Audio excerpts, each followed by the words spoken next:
பாவம் என்ற கல்லறைக்கு பல வழி என்றும் தர்மதேவன் கோவிலுக்கு ஒரு வழி.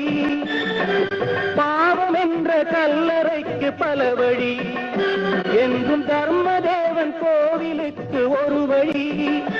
இந்த வழி ஒன்றுதான் எங்கள் வழி என்று நாம் நேர்மை ஒரு நாளும் தவறாமல் நடை போடுவோம்.